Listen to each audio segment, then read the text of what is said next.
What is up, everybody? Welcome to the Wingin podcast. Jack, how you doing, man? I'm good, man. Happy I found another hidden gem. I'm playing it right now. All right.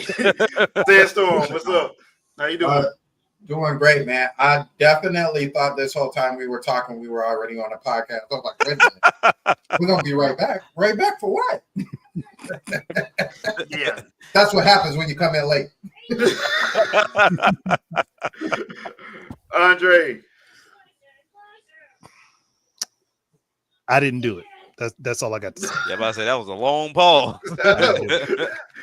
Wasn't me. Andre, All you right. in? Andre. All right. So, guys, what you been playing? We'll start with Jack. So right now, I am playing that Link Banner of Spirits game. It was one that we saw at the last direct, the big direct, and I had interest in it, and I know Geronimo picked it up, and he said he was going to review it, but I became impatient, and so I ended up picking it up yesterday while we were on the podcast.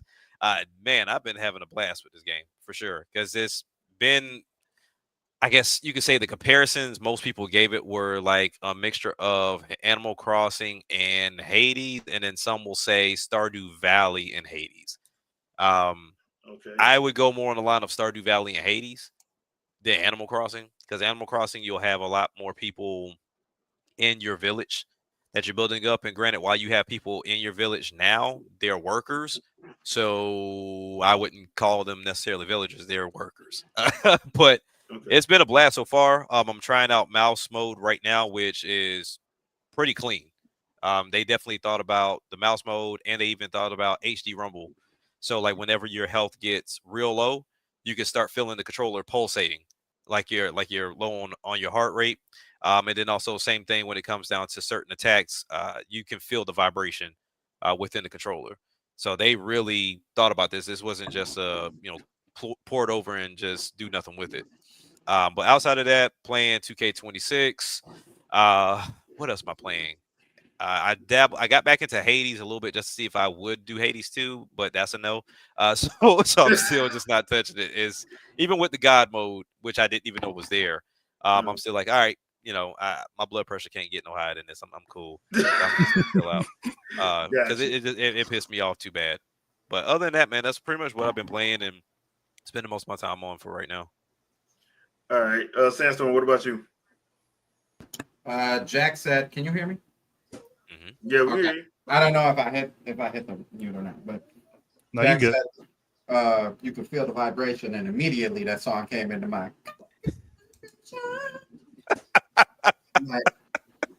I'm like, why? I Why? ain't heard that song in years. Come on. About like all the Disney movies. No. So no, I've been playing Silk Song. Had to put it down for a second. Not that it was hard or like I was stuck or anything like that. I just realized that there were some other games that I had to put more work into. So I've been playing some V Rising. I still have to dodge Simon Belmont because his stuff is on all question mark. I've come to the decision that he doesn't actually have a level, and he's supposed to be challenging regardless of when or where you fight him. Like, it's not going to be easy to fight, period. So I'm going to just stay away from him before he lashes my back like a slave and back in the day. Okay. He don't play around. He kills anything and everything in that game. Horses, cows, wolves, everything that goes by him. He's like, and he always does this as like his starting, like when he runs into something, he pulls the whip out. I mean, that's what he does. That's kind of his thing. That's always been his thing. Yeah, snap! He didn't see me. You be trying to hide. He'd be like, yeah. You're like, So Simon Belmont, your own boogeyman. Yeah. And you just randomly see him on the road, and you just got to run as fast as you can. But he's standing there like, run me my fade. yeah, Right. you listen, right? Because you got the dualies, you got the double pistols out, and you like anybody come anywhere near close to me, I'm unloading the clip, and then he come around the corner, and you be like, Where my horse at? I was trying to get out of here. So yeah, but no, the game is still great. Still enjoying it a lot. Crunching hours into it. Am still playing Diablo 4. I still don't know when that season ends. And I feel like I'm in a weird spot in the game because there's like at this point, there's really only 3 things that you need to worry about in order to get stronger. Leveling, upgrading your gear, which my gear is already maxed out, so it can't get any higher. Moving in your Paragon, what they call Paragon points, so like adding additional to your like base stats, which at this point takes forever. Okay. And then there is getting and upgrading your Paragon, I guess like the actual blocks themselves. And I'm at a weird spot because I've had everybody help me like get up to this point. Not saying that I couldn't do it myself, but had everybody help me get up to this point. And now I'm in this weird box where I'm too strong to go down a level and actually get anything significant, but I'm too weak to get like continue to get points by myself. Like I solely have to depend on somebody else to help me run through some of the areas, and it's frustrating. For lack of better words, it's frustrating. Yeah. So continuing to play that a little bit. Hop back on Tears of the Kingdom. Looked at it again for the 60 FPS and HDR and all that funness. Didn't get to play too much of it because we had just bought a new couch, and I realized that couch is designed to put you to sleep. It's like designed so I'm gonna have to figure out how that layout's gonna be because I can't sit on the edge of the couch. You know how you sit on the edge of the couch and like for whatever reason you just like you be in the game and then you just like Yep. and then from there it still gets you. So it's a struggle for me, man. But I think sometime later I'm gonna jump back into Cyberpunk after I jump into Donkey Kong. Okay. But before I get into Street Fighter, because I need to finish that. But yeah, that's what I've been playing. I told Jack yesterday I've been eyeing that. No, not Daisy. What's the other one? Not Dying Daisy. Dying Light. Yeah, eyeing that, but I gotta make grown folks decisions, and I just can't pick it up right now. So, yeah, I'm gonna have to wait until it gets to a deal or a sale. But definitely want to pick that up. All right, Andre, what about you? I mean, mostly been playing classic games. Went back to playing some more Castlevania. Played a few demos, but I did get into the Sonic Crossworlds demo. Oh yeah, I did play that too. It's actually pretty decent. I don't Yep. see it holding the torch to Mario Kart, but it's pretty good. No. I don't know what people were thinking when they were making that comparison. They're They knew Sonic. what they were They thinking. They're should- delusional. They knew what they were thinking. They shouldn't have made that comparison. They really They shouldn't have made shouldn't that. Yeah, they have. screwed themselves with They that one. play completely differently, and that's a good thing. They're not Yeah, the it is. same They're not game. supposed to be the same, and Yeah. people keep trying to make it. I'm like, because I guess the people that are mad with the changes that Mario Kart made, they're trying to justify it. It's the same thing when people would sit up and lie and say, "Oh, the Fox version of Marvel movies are way better than anything Marvel's ever done." You're like, Yeah, right. okay, all right, Yeah, right. yeah, right. Okay. I ain't even seen all of them, and I know they ain't true. Thank you. So yeah, But just playing the Cool playing eye, the bro. demo, I do think it's a game that's worth picking up based on playing the demo. Only thing I have a problem with is how they structure the cups, where you do the 3 individual races and then you race across all 3 in sequence. Yeah. It kind like you gave the option to have that split parallel world thing go on instead of making the races play in sequence from start to finish. Do the same system. So like when you hit the second race, you have a choice between doing race 2 or 3, whoever gets there first. Mm-hmm. Like that would have kept up with the theme, and on top of that, it changes how the races play out gives it more variety on how it can happen. Interesting. So- All right. Shadow, what about you? What you been playing? You know what I've been playing, man. Silksong, man. That's Silksong. Yeah. Hey. Streets of Rage 4, Madden. That's pretty much it. And Street Fighter 6 occasionally. Sprite Mix is threatening to challenge me to play CVS 2 with him, but I haven't bought that version of the game yet, so he's gonna have to see me on Dreamcast if he want a piece. All right. That's All right. that's basically been it for me. I signed into my Xbox for the first time in a very long time, just because my son is off of it and it feels weird when he goes between the PlayStation controller and the Xbox controller. And I just hopped on to show him how easy it is for me to switch back and forth. And he's like, how do you not? It's just, I don't know. It's in my head. I know I go between each one of them. It doesn't matter how long it's been between I've used either one of them. It's automatic for me. So even using Steam Deck, because like the buttons are flipped unless you use that reverse mapping or whatever thing. If it's on or off, I know how to adjust. So it's just one of those things where you just have to know. And having experience with it is just easy too. So I don't know. That's basically been it for me. Other than that, just trying to get this dead channel together. Other than that, I haven't been not too much other gaming than that. Gotcha. Me, I was actually doing some testing on like what games are actually running better, and I found that the first Darksiders game and Darksiders 3, as well as Bayonetta 3, run exceptionally well on Switch 2. So I'm sitting up here like everything don't need a Switch 2 version. I'll leave it at that. A Switch 2 upgrade, because some of it's already upgraded if you actually just put it in and play. Yeah. So like Monster Hunter Stories 2, it don't need a Switch 2 version. It's already, it plays better. It just does.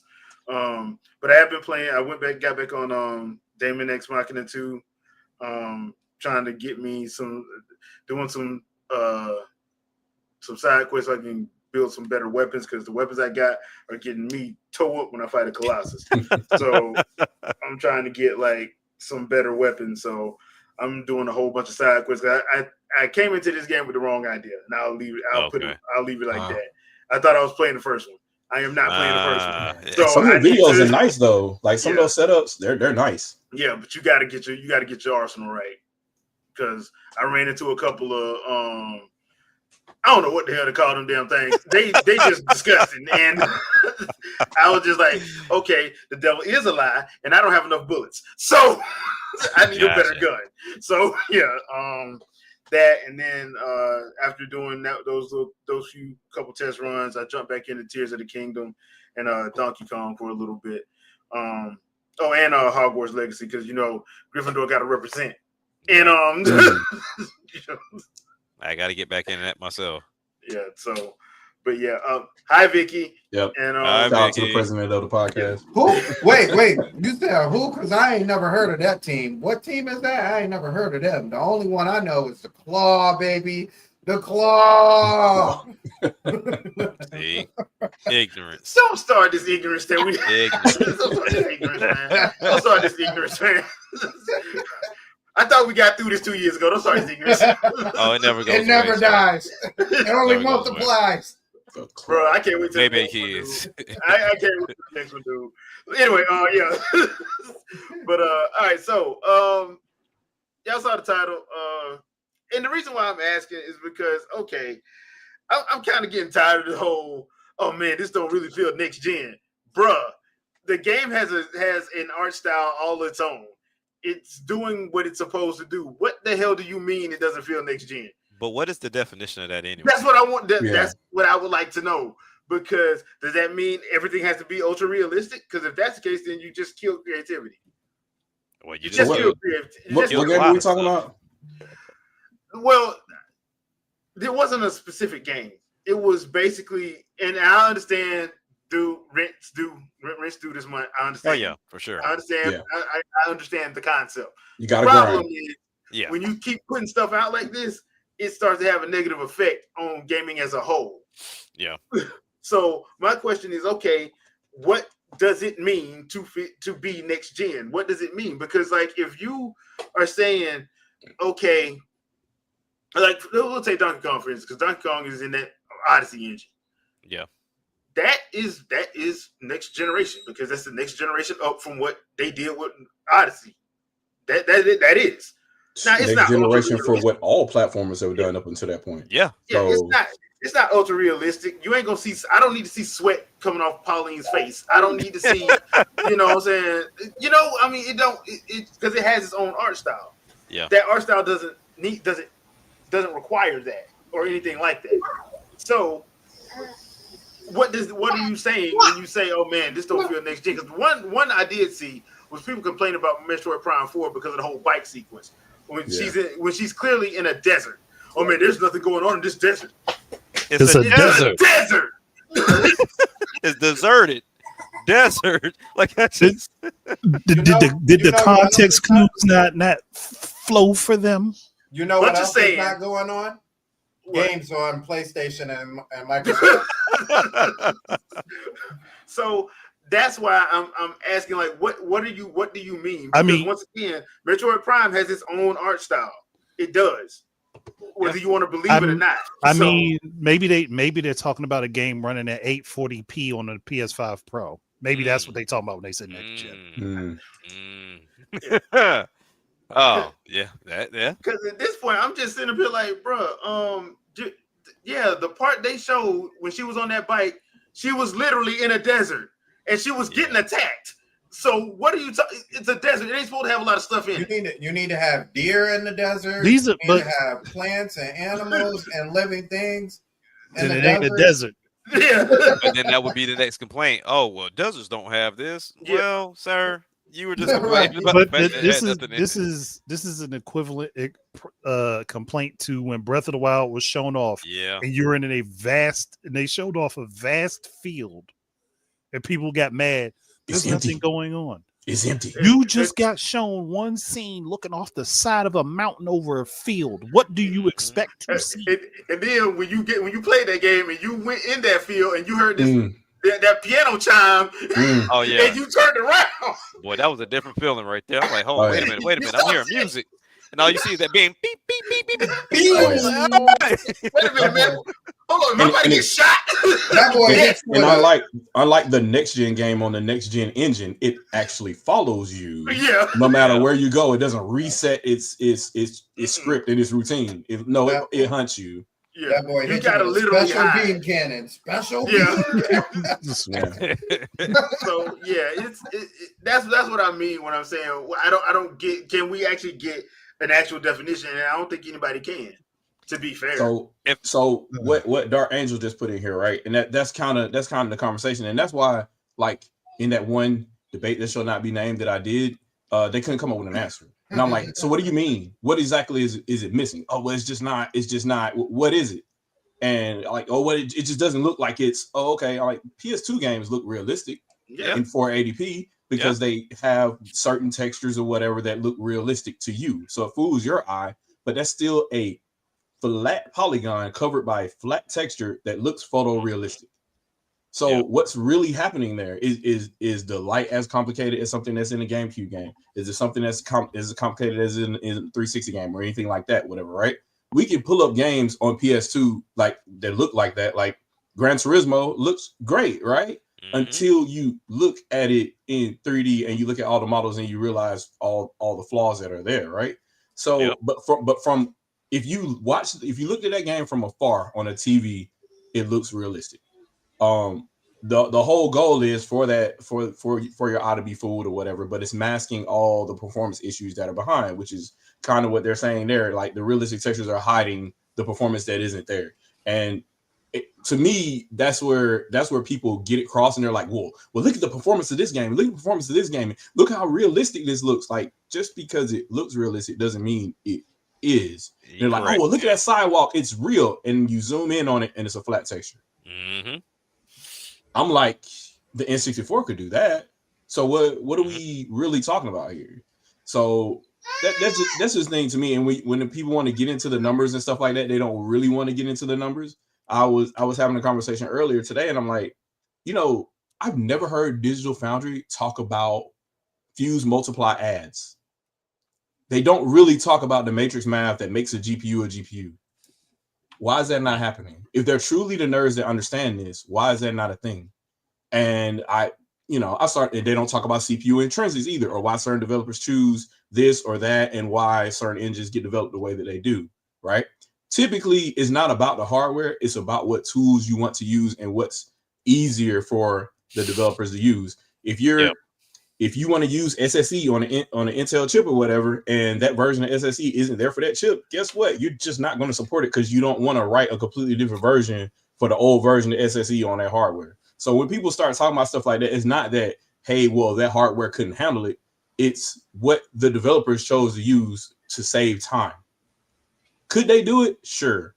Do they want to go back and rewrite it just so that hardware can be included? No. And I think that's the conversation. That's the stopgap right there. And that's the difference between what Switch 2 can do or whatever, blah, blah, blah. Because they're writing everything for x86 64 on the lead platforms that shouldn't be, because Switch is outselling all of them. But they don't want to take that code and then convert it to ARM, which is a whole nother thing, because now you're going to Big Indian, which is completely different. And you gotta bug test for that and all that kind of stuff. Then make sure you test it for that CPU to make sure the load is great and make sure the intrinsics there work for the FPU for that CPU. Like, all those things need to be in place, and nobody talks about that part. And that's a lot of work that CD Projekt Red did, and they kind of mentioned that stuff, and people kind of glossed over it. And the first thing they're like, well, the game isn't blah, blah, blah. I'm like, look at all the work they had to do just to make sure that was there. And other studios don't want to do that at all because they don't want to pay for it at all. And that's the big thing there. And like, developers don't do the things that they used to do back in the day right into the middle.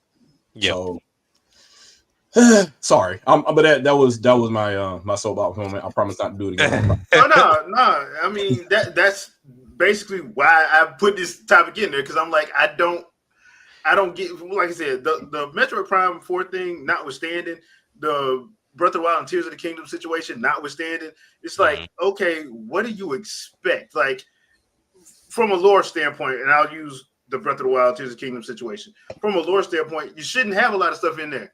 You want to know why? Because Ganon went crazy. Yeah, but I say a lot eradicated most things. Yeah, most stuff got eradicated. So, what were you actually expecting? Did you not go to Castletown? Did you not see how Castletown was looking? I mean, and was Nintendo going to write a script for all those things to run away and or blow up once Ganon became as big as he was towards the end of that game? Like, no.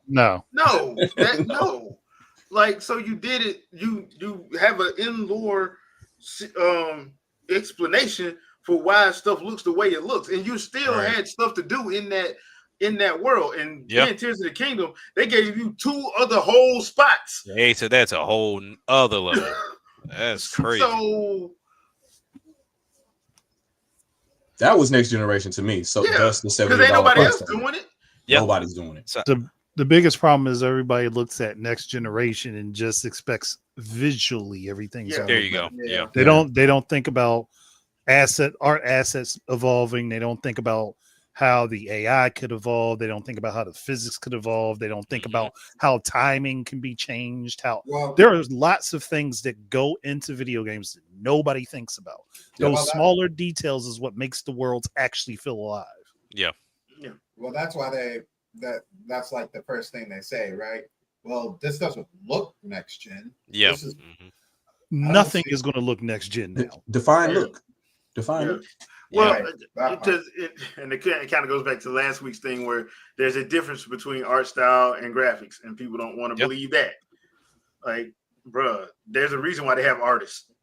Yep. Exactly. I mean, you look at most anime. I mean, they're gonna do things in different art styles. I remember at one point in time, whenever they were doing certain art styles within Super, when we were in the tournament, art, and they didn't like how it was being done, but it was giving off certain imagery to kind of express the power and the level of kind of how Jiren was within that fight.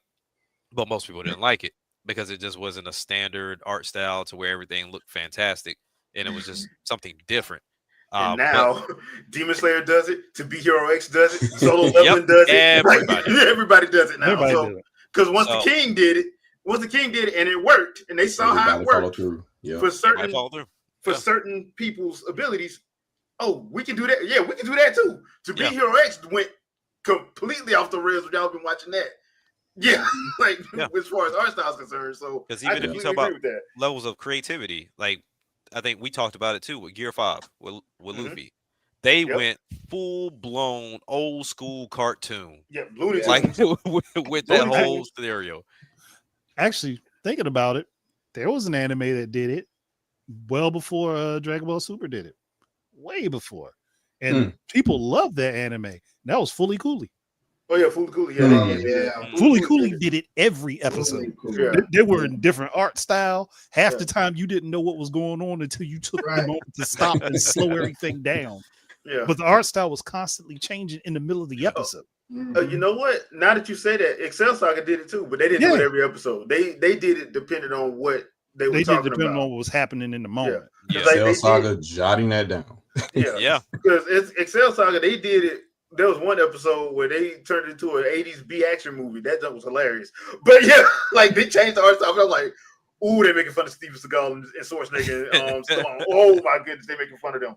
But yeah, I mean, like that's pretty much what they did. So yeah, that's absolutely right. I mean, but it's one of those situations where you're like, okay, if you're actually being creative, and that's why, okay, when you look at a Nintendo Direct and you see why people are hyped for it, because there's a lot of variety. When you look at PlayStation and the state of plays, and you look at the Microsoft when they decide to do theirs, 90% of those presentations are post-apocalyptic. They're in Zack Snyder grayscale with rain. Yeah. Yeah. I mean, they don't differ from each other at all. Like it's very, very bare bones. But even to the definition, and of course, this is going to be my solo definition. I'm not trying to set the precedence for the entire gaming industry. But when I look at next gen, it has pieces from each generation that we've had so far. Some we've lost. So, like for example, one of the key things that irks me the most about stealth games is the one key thing that left with Splinter Cell. If I am behind a wall and I poke out and I shoot at you, and then I go somewhere else, you should think that I'm still there if you didn't see me. And that was Basically, something yeah. that Splinter Cell did really well. But games nowadays, they can't see you behind the wall, but they know you went around the corner somewhere. Like there's no opportunity to flank at all unless they make the AI too stupid. And then now you're upset because now you literally stand behind the dude. You done sneezed, you done dropped something on the ground, and he still don't know you there. So it's like Yeah. I mean, James Bond, the reason James Bond trailer showed that off. Yeah. Right. Bro, that was just I'm like, egregious. how did That you was drop? egregious. Like you threw a pin this direction and then just walk behind the dude. I don't. right. Yeah. Like, and that's my thing. Because granted, yeah, everybody that talks about next gen is always graphics, and that's Xbox and Sony fault thing. Because I give it a little bit to Sega too, because Sega was doing that crap as well. But it was like, all right, that's not the say all be all. It's just like when we talk about certain situations or issues, there's never just one solution to it. Like there's going to always be a multifaceted answer that comes along with fixing certain things. So when we talk about next generation, yes, I would love for games to look fantastic. You know, we're at 4K. Honestly, I don't think we need to go any further than this. I would love for games to run smooth as butter. We're just not there yet because whether it's optimization, whether it's trying to code to the hardware, whatever the case may be. But to me, I think the most key important thing is how you play the game from a hardware standpoint, and then also how you play the game from a software standpoint. Like I feel like there's a lot of genres that have yet to evolve at all from hell, even the PS2 era. Like they're just still stuck in the same gameplay loop, and they really can't go anywhere. So that's where I took my hat off to Breath of the Wild. Not to say that they were the first ones to do it. It's just I take my hat off to Breath of the Wild because Nintendo went a different route. Like this could have been your same Zelda that you always get. Most people would have complained. Most people would have loved it, and it would have sold poor. That's just what it would have been. But they went back and they did something different, and then Tears of the Kingdom took it to a whole other level. I don't care if you like either or. You have to give credit where credit is due. There were even developers who was like, "Yo, how did Nintendo pull this off?" Like Right. it was amazing. and it wasn't breaking. That was Thank the thing. It wasn't breaking. Like people have tried to build something to break it, and it hasn't worked yet. Yeah, They built it slowed Godzilla down. in there, man. Yep. Somebody put Godzilla in there. It They works may have exactly the slowed way you down, expect. but it didn't break. So Yeah. I mean, and that's where I like about that game. And even with the mistakes that you make of like, oh, okay, I'm throwing fireballs with this fire rod. Oh, the grass caught on fire. Oh, okay, well you can get wind from that fire. Oh, so that means they can take me higher. Even with the fire getting bigger, I can go up higher. Like those type of things should exist in games, especially when we talk about like the realistic games, the games with realism. Especially the realistic games. Like it should be over the top. And one of the key things that I think everyone has failed at this point, and I think is sound. Like I think everybody has failed at sound. Like soundtracks, cool, but when we talk about sound within game and utilizing that as far as spatial audio and being able to see and know what's going on around the corner because the audio is working or playing to your favor in that. When I think of Last of Us, while I'm not a fan of it, if I'm creeping up behind somebody in the rain, you should hear the mud on my feet. Like if I'm creeping up behind you, if you want to be that realistic, it's just we haven't. I don't know if it's the lack of creativity or if it's the lack of resources. I genuinely don't know because I'm not a developer. But I will say it's the former because Mark Cerny, they literally have an engine for that for the PS5. Wow. They literally have it. Nobody uses it. Nobody uses it. Yeah. That's ridiculous. So spatial audio was and they one know of the and PS5. And they know they have access to it. That's another thing. Because I forgot what developer it was, but they just said they just didn't have time. They had a deadline to meet, and they didn't have time, so they had to do it the way which they had is to another do it. thing in itself. Yeah. If you go back, like if we could pull it up, that'd be great. But like Mark Cerny went through it in detail. Like he spent almost 15 minutes going over just spatial audio on PS5. Yep. Yeah. That was one of the parts people complained about because they were bored out of their mind for watching something that wasn't meant for them. People thought it was an actual game style presentation. Like, no, it's not. That's what they show developers. Yeah. Like people always say I'm a Sony hater and stuff like that. Like Mark Cerny is telling y'all how Sony can win. He's really trying to help, but developers are like no profit. Yeah. So they don't care. And no matter how he says, hey, this is how we can make really good games, they're like, nah, we just gonna continue to make 360 games and just add more stuff to it. And that's basically it. And that's the problem. So it's not going to advance. It's not going to advance until somebody goes broke with the stuff that they got going on right now. Sure. Oh, that's not going to be hard to do because somebody's going broke already. They're going broke already. Well, because I did think about something. Because I will give one thing. I would give Capcom's primary focus on Resident Evil and Street Fighter is the fact that they do a good job on the sound department as far as like some of the stuff in Resident Evil. I'll give them props for that.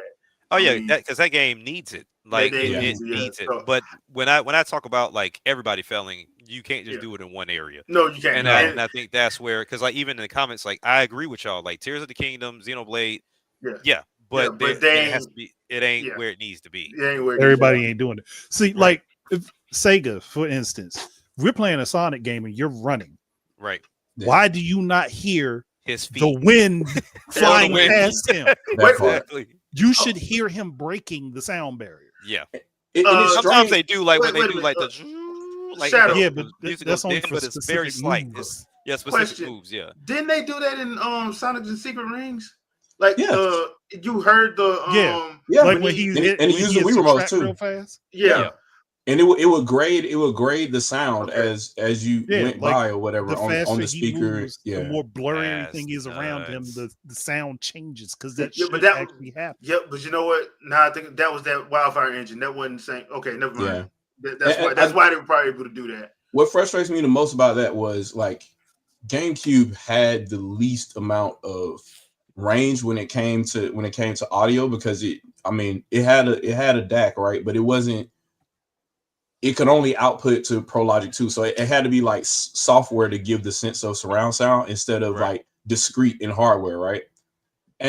But please tell me why I'm hearing better surround sound on my GameCube that's right down here right now in Eternal Darkness. It doesn't make any sense. It doesn't make any sense. It don't. Well, Shadow, let me explain something to you. See, when you went to chapter 4, you had to deal with that Persian simp.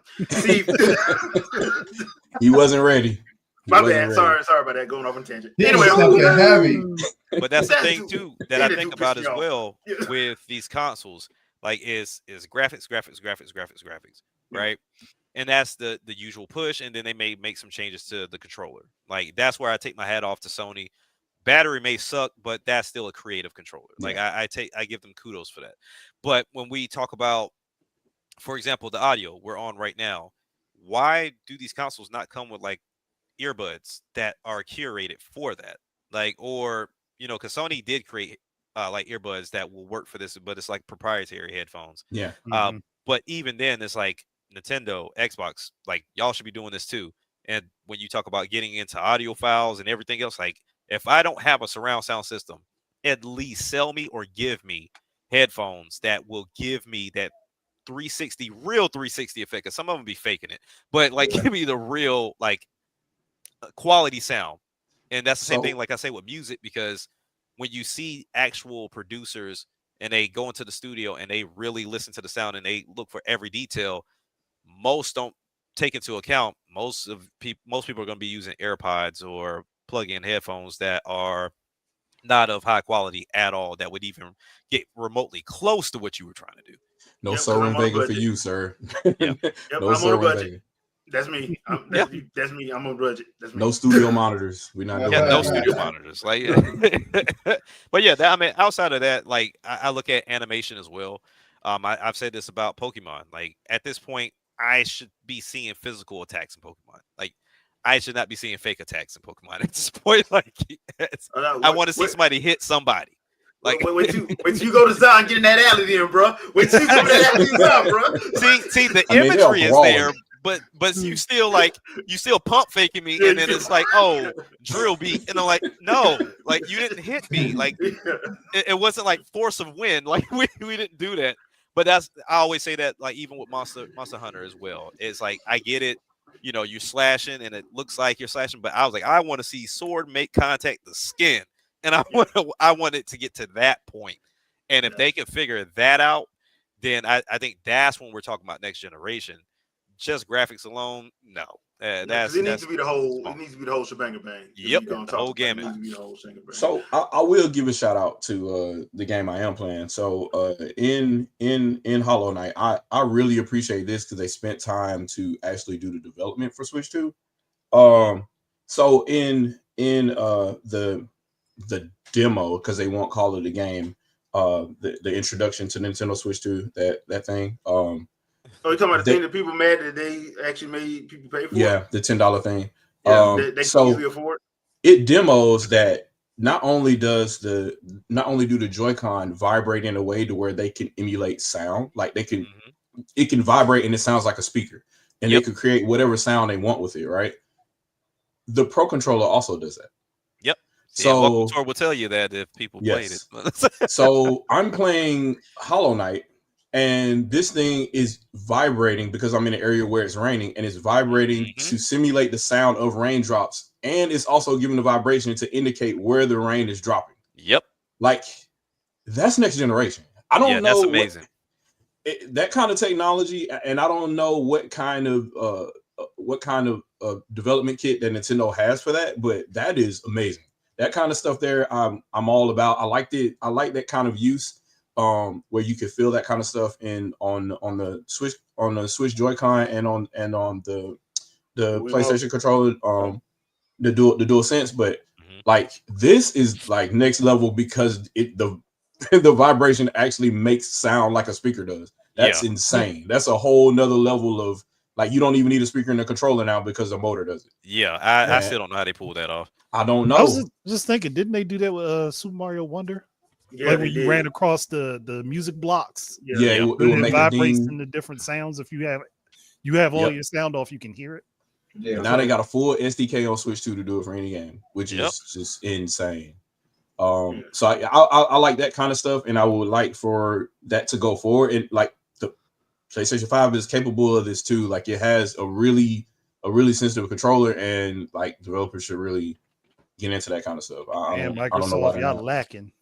Yeah, lacking big time. Look, Microsoft is still trying to get Bluetooth. Okay, Look, Which is Microsoft nuts. they still trying to get Bluetooth standard. First of all, Microsoft is like, look, y'all gonna put these batteries in these controllers and play for an elite. I don't care. So Hey, look, Right. kudos to them because if my batteries are lasting longer than Sony's batteries, then it Yeah. is what it True. is. I'm like, I don't see That's how y'all true. complaining. Y'all sit up here with a dual sense that don't last 4 hours. My stuff at least lasts like a lithium battery's supposed to. So either get the elite or shut up. Yeah. So yeah. My only Yeah. thing about the DualSense is that I have a whole Wii U gamepad. Granted, I had to buy this battery extra, right? But I got a whole Wii U gamepad that the entire game is on that system. I can stream and do everything, got vibration and all that kind of stuff. And I can play that up to 8 hours with that new battery. Yep. And I can't play Stellar Blade for longer than 2 hours with you. Yeah, That that's crazy. That's next that gen, bothers me. That's next But- gen, baby. Next gen, baby. That's Yeah. next gen. I mean, personally, I think the PS3 controller was the best next gen controller they ever had. 80 hours. Yeah. Right. 80 hours. Right. And they cut that short so quick with Quickly. PS4. Now They're like, that- you will not. Hold on. These batteries are how good? Oh, hell no. Cut that. We need to make money off the battery aftermarket price. Aftermarket. No, You will cut not. that. You will not use that controller on this system. We gonna Never again. Matter of fact, we're gonna make the cases so small you can't even transfer that battery to the dude's mouth. Bump that. That's basically what they did because they saw people take the battery out of the 3 and put it in the 4. Mhm. You could do that actually. And oh, really? I did. See, Yeah, we we tried to got be we got nice. something for you. We got some for that. That doggone But- Sony boy. Yeah, So man. like something And- like, and oh think hell about no. Thinking about it, that might be exactly why they don't let you use PS4 controllers for PS5. yeah, basically, yeah. They said, how long was that? I I know know you gotta people- cut it by an hour. Cut it by an hour. I know people who actually were able to do it. They was telling me, "Hey man, it's easy to do. Just pop the back. All you got to do is just slide it in." I'm like, "Bruh, they took that battery out of their 3 and put it in that 4." I'm like, That's "Yep." crazy. Sony, when Sony finds out about this, and I'm pretty sure they did. I'm like, "Yep, y'all ain't gonna never do that again." Oh no, not even close. All right, so let's talk about this Mario Galaxy 1 and 2 pricing and why people really need to talk Lower their the wallet price. instead of coming on these coming on social media. Because one, I know half the people that got video out talking negative gonna have that game day one. Of course Yep. they are. Oh yeah, they definitely will. They ain't gonna have no now I've got to Every- review it.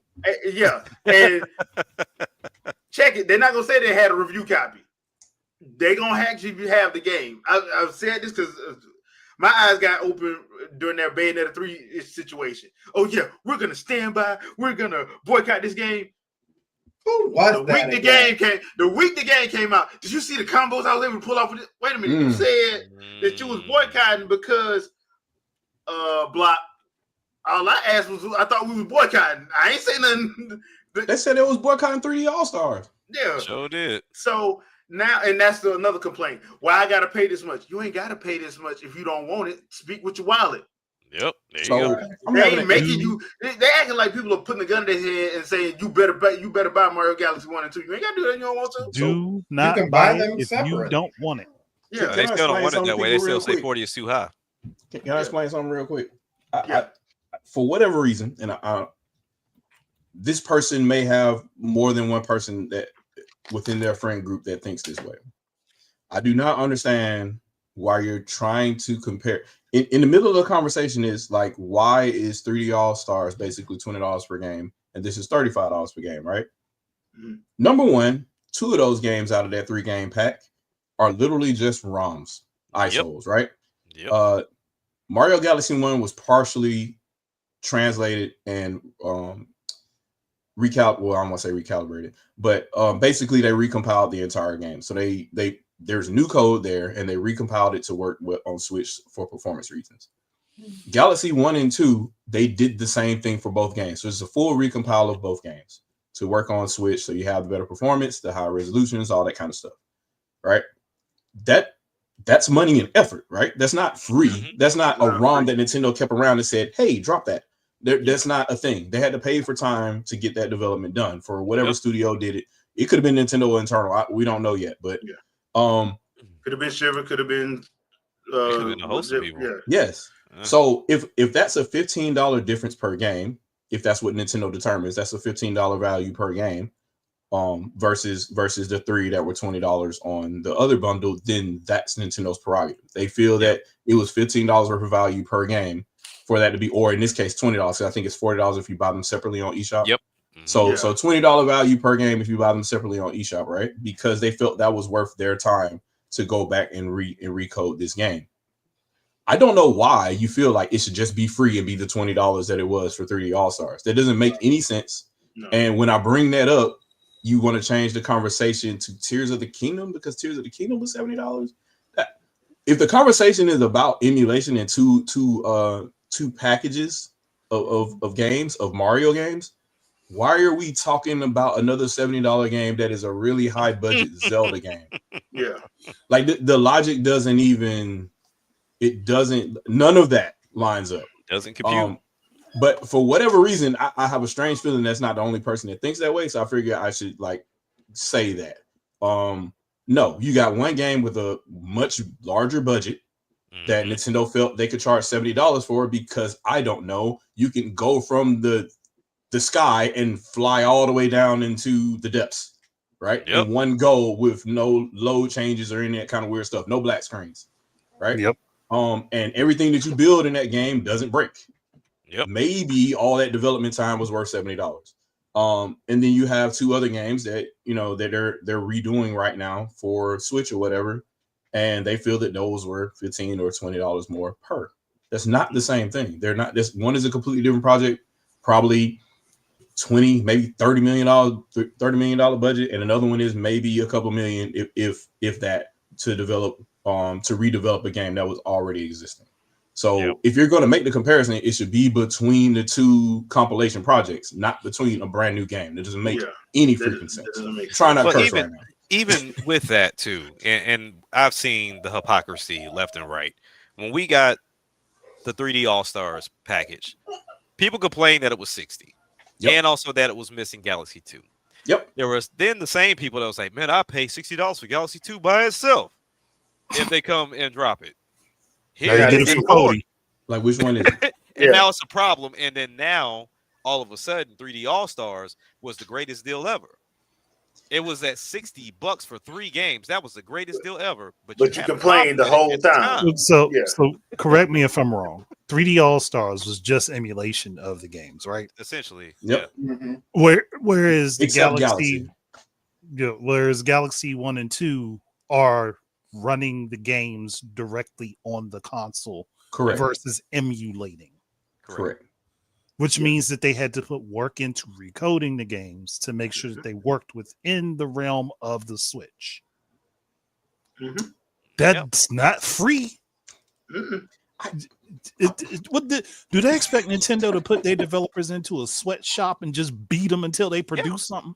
Apparently, I blame third parties. And this comes back down to the lack of value for your product. Yep. Third parties are so quick to throw these compilations out there and say, here's for $40 or $50, 3 or 4 freaking games. And it's like, this is why people don't respect your game. Because it's like, you give it away. You literally give it away. And it don't even take a full year sometimes. And you can see a 50 to 60% off sale on most of these IPs. Bro, all you gotta do is wait till a holiday. Yeah, that's why I like the holidays. A lot of times when people, because I know the one that got me, and I know I've spoken about this a lot, was that it was Mortal Kombat 9. I will never forget it because I'm like, they got Kratos in it. I'm finna get the PS version. I'm happy. 2 weeks later, it was Memorial Day. That mug was half off, and I'm like, oh, never again. Then I saw because Ubisoft is notorious for it. They are notorious for it. They will charge full price, and then as soon as the first holiday come, it's 85% off of some of the games. And you're like, what money are you making? Yeah, Madden just did that, right? So what money are you making from making your game 15% of the cost? And it'll be like that for a whole week. It won't even be like just for like 2 days where you're like, okay, look, y'all got 2 days to pick it up. Nah, they do that for a whole week. Yep. And you're like, you know what I think but it it is? just came out. I think they write their losses off, and they feel like they can make the money back on marketing. Because then at that point they could say, hey, look, we sold our title, our AAA title for bargain bin prices. A bunch of people picked it up. Now we can say it crossed the 1 million seller threshold or the 5 million seller threshold, and then put that press release out, and then more people will go and buy the game because it reached that. But you're not Unfortunately, making it that works money, sometimes. It works sometimes, yeah. Yeah, but you're not making your money back. As Spider-Man 2. You're Yeah. not making your money back. Yeah. If your game costs $300 million and you put it on sale for 20, as soon as Christmas came around, yeah, people picked it up when it was 20, but you ain't make that money, ain't getting you what you want. Because 60, you should have charged more than 60. Yeah. In all honesty, but somebody brought up the eShop controversy as well too, because those games were $10 on the Wii U eShop. Yeah. But again, that's the Wii U eShop, and it's literally a ROM dump. And then you open that game, and it wants to play in Wii mode. Yeah. And then you need the Wii remote and all that stuff to do everything and all that yeah. too. So it's not even a conversion to Wii U even. Mm-mm. So like you're paying $10 for a Wii game. That's especially if you don't have the disc. Now, if you had a disc, you can just play it in the Wii U thing, the Wii thing. Because that's how I do my Red Steel 2. I missed that game.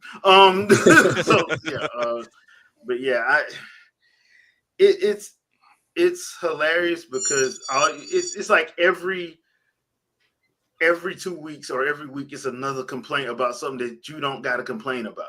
Because one, nobody's forcing you to do something, and we already know 9 times out of 10. Let's see, Super Mario Galaxy releases October 2nd. I promise you, half the people that's sitting up here complaining is going to have live streams that day. So on top of that, right? What's so funny is the complaining about the jank is so misdirected though. Because I just sat here and watched a video with Linus Tech Tips, and they're going off, they're salivating over a beta release of the Ally X software, so you can run Windows in the background and run a game and then jump back to it. So janky. They're going back and forth between games and trying to figure out whether they don't know if they can close them or not, and all. But they have excitement for that, and then they had the Switch 2 in their hands. And before they even touched it, there was disdain on their face. Yeah, that kind of stuff to me, like, but at least Linus is honest. He always said he had a hatred for Nintendo. He already said. Then why even review the product? Exactly. Don't even review the product. That's why I got mad when IGN let what's his name Moriarty review I think it was Castlevania Mirror of Fate. Like, dude, you openly hate Nintendo, so why are you even reviewing this? You were mad even playing the game. It bled out in your review. Like, you're not even being unbiased. You basically would have loved that game if it was on the Sony system. Oh yeah, that's basically what you're saying. Like, and that to me is stupid. Why would you even let him do it? You know what kind of person he is. Why would you do that? But my thing is, if you are like that, if you can't stand another company, why are you even talking or reviewing anything on that company's product? Let me be honest with you. If even with me, if I'm a reviewer, a journalist, whatever my title is, if I know I don't fool with Sony, Xbox, or Nintendo, I'm not reviewing it. And I'm telling my fan base, don't expect the games to be reviewed here because I don't like that company. I don't like their game. So therefore, I will not be reviewing their IP, nor will I be reviewing a game on their product. It's that simple. And I have respect for people who actually stuck up, because there were some people who, like, when EA was doing all that BS and they was bragging about making $9 billion off of microtransactions, there was people like, okay, you know what, I'm done. And they stopped, like, completely. And they still don't review their stuff to this day. They will not do it. So I'm sitting there like, people like that I have respect for, because they'll tell you, like, look, man, they're like, hey, man, Star Wars, I think it was Star Wars Jedi, Fallen Jedi came out, you gonna review it? Like, nah, dude. Like, why are you a Star Wars fan? It's on EA. Yeah. Like, I'm not doing it. Like, I'm not giving them no money. And I'm like, I gotta respect that. Like, I have little respect. And I won't even listen to the stuff if you doing stuff like that. Like, dude, because you're not being, I ain't gonna say fair, you're not even being honest at that point. Because my thing, I have more respect and honesty for if you do it like Jack said, like, look, man, I'm not doing it. I don't like that. I don't like their policies. I don't like this. I don't like that. I'm not reviewing it. We got so many people that love to sling around anti-consumer this and anti-consumer that, but they'll be the first ones on it. Because I don't know how many times I heard that during Switch 1 NSO, and then I'm playing Smash Brothers and I see you online, or I'm playing Mario Kart and I'm seeing you online, but you just made like 15 different videos talking about how bad and horrible it is. And then when Yeah. you get confronted about it, oh well, me and my friends got a family pack. So Okay, and You still paid Hey. for it, dummy. you got to stand 10 toes down on what you're talking about. Like Gave you Nintendo paid money, for but it. I only gave them the smallest amount of money possible. It you don't wasn't supposed to give matter. them none. Because- You weren't supposed to give them Nothing. You none. wasn't supposed to give them a Stick it to penny. the man. By Even more even money. if they offer it to you for free, nah, I'm cool. I'm good. Yeah, that's Don't what worry you. about it. That's what you're supposed to do when you Don't sign a boycott EULA something. at all. When Thank you you. boycott something, you're not supposed to pick up every version of it. Mm. Like when you do, well, like when the whole Pokemon, every time there's a Pokemon release, there's a boycott, but it becomes the fastest selling one. Yeah, All the funny time. how that works. See Like- Nintendo Prime in the chat. He can find these people, whoever they are. He can find those people. Vodka lemonade, okay. We getting people drunk. But yeah, that's my thing. I can't stand people like that, and I can't stand when companies do that. That's one of the main reasons I stopped messing with IGN, because I'm like, between Greg Miller, Damon Hakefield, Colin Moriarty, and how they be acting, and Brian Altano, them, I'm like, dude, I don't want to come here no more because y'all are toxic, and y'all liars. So nah, y'all ain't even worth. And they ain't even worth it. crybabies. They Yeah. definitely crybabies. Yeah, because I'm like, when Shuhei Yoshida called them out, that junk still the funniest thing I ever seen in my life. When Shuhei Yoshida called them out to their face, Yeah. in person. It's a tough game out here, man. But yeah, I mean, honestly, with all of this, I would like for the gaming space to be a spot to where those that review and those that do content be unbiased. But Yeah. unfortunately, Be authentic at least. and then even if you are biased against another one, like it's okay to have a specific type of channel, like a Nintendo specific Yeah. channel. Even if you say, "Hey, look, I'm an EA head. Like I only do EA content." That's cool. Like Yeah. that way, people know where to go for that type of content. Yeah. But Just don't do nothing else. Yeah. You try to act like you're being fair. You're being honest. Yeah. You're not. So Stay in your Okay. lane. so Stay in your y'all want to lane. laugh right quick? Everybody tell y'all Uh-oh. want to laugh right quick. Uh-oh. This Borderlands 4 situation with the longer you Oh, play, the hilarity, the more Boy. the game. the hilarity from the developer. Is he the developer or is he just the spokesperson for this game? Pittsburgh spoke. Well, He's Brandon like, Pittsburgh, he's a spokesperson. he's a spokesperson, Bro, yeah. I've never seen anybody go this hard for their game. That's why I tell him, like, while he's wrong, I take my hat off. Like he's I mean, bro, he going hard in the paint. He going down. hard in You the hear me? paint. He going hard for his like the fact that he knows, okay, this may be an issue. I'm not admitting this. Y'all can kiss my behind. I'm not. No, get better Listen, hardware. Listen, But it's I running put in poor on better hardware. Well, get some more. But it's Yeah. on the I put 5090. in work. Get a 6090. Understand? It was me. I put in the work. So it's not my fault. It's not my fault. It's what y'all playing it on. That's the problem. So apparently, and this is a problem across everything, even PC. Yeah. It hasn't come out on Switch 2 yet. It doesn't come out on Switch 2 till October. Which is gonna be So you interesting. can't. Wait, you if it's a can't problem blame it on PC, yeah, you can't play this. You can't blame this on Nintendo. So the problem is, the longer you play, the worse everything happens. Performance, That's quality, everything goes crazy. down. The longer you play. So if you play over an hour, it's significant frame rate drops. It's significant visual issues. It's popping, all this stuff, and I'm sitting there like, nobody quality checked this. Look, if they did quality check, fire them. Fire all of them. Bruh, Please, nobody. Fire them. Because this You is know- stuff you do the month once you go gold or whatever, the month before the game come out. You making sure this don't happen. Nah, you do this. You do this a couple months prior to that. even. Yeah, Yeah. You know, but I'm just saying though, you at should- the, you by should the latest, You should should have get some that. gold, and your game is messing up 3 No. hours in. now know what I think happened? honestly, I can blame Nintendo for this one, but you also blame Sony, Microsoft twice because Windows, Steam. It's Microsoft You fault. blame them all because how did this game make cert? True. well, That is Yeah. true. I give you that. I give you Yeah. that. Yeah, but I the, get but, that the, but the funny thing about it is, I'm sitting here like, wait a minute, but shouldn't somebody at Gearbox have told the truth? You know what happened? You know what I think happened? Now, correct me if I'm wrong, Shadow. Because I know you have that expertise. But I think this is what happened. So they started on one level, and then they got done with the level in the area, and they were like, "All right, it's time to pack up and go home."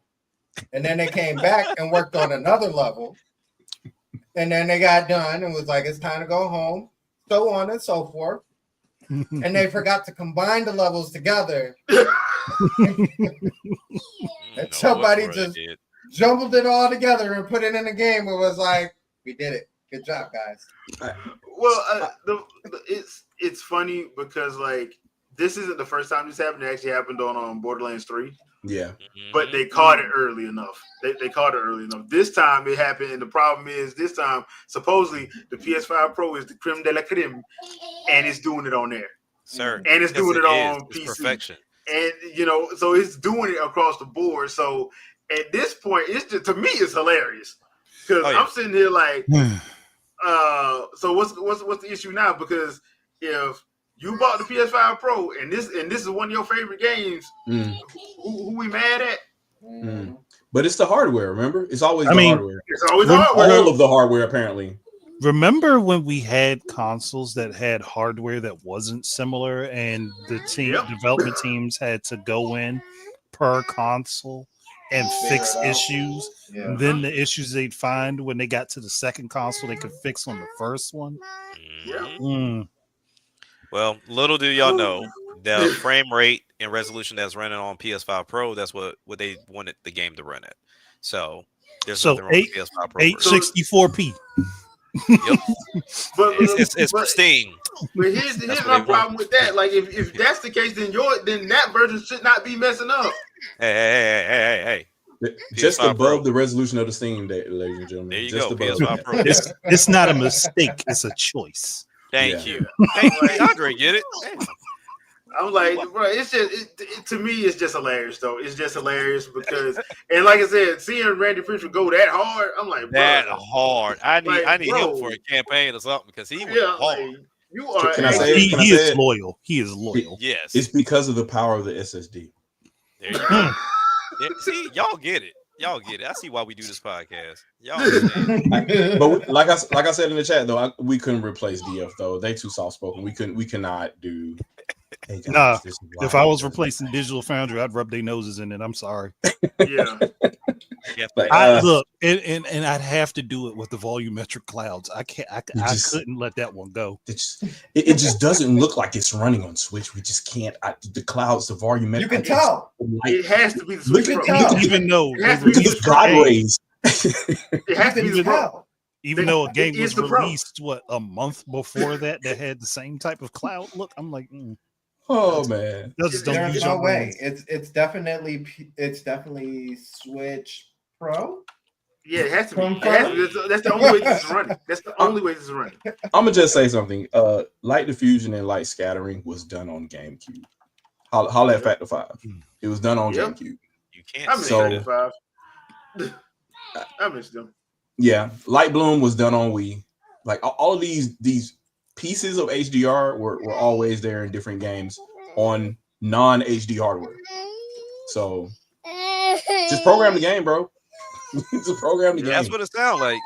Andre. And it's sad that we're saying this and we're in the 10th generation. Well, Nintendo's in the 10th generation. Yep. But we're at that point to where that's another thing. We talking about the next generation, the light load screens, the creativity as far as like, okay, we got more power now, we got better hardware, so therefore the development in itself should have improved when we talk about improving engines, but it seems like things have gotten worse. Look, they have all the tools at their disposal. Like the game almost programs itself now to where I won't go that far, but you get what I'm saying. Like I'm hearing it, but I ain't seeing it. So the rigging, you got rigging systems that you can subscribe to. All these costs, right? You got rigging systems you can subscribe to, Speed Tree, Nanite, all these things that you could do to develop all these micro polygons and micro lighting schemes, light scattering, and all that other kind of stuff or whatever, right? And you just plug that in as a node on top of your 3D model, and it just does the thing. So I'm trying to figure out what the problem is, because if all that's there, is the issue the fact that your target is way lower than what you're initially developing your project on, and then you gotta shoehorn and figure out a way to get it to work down there? Because I mean, you're talking about a laptop GPU inside of PS5, a tablet GPU inside of Switch 2, and definitely low grade tablet CPUs in all three of them. So, and that's the thing that they don't want to say. So, and RAM is also going to be a factor as well, because this isn't desktop or workstation class anything. There's no error correcting memory on any of these consoles.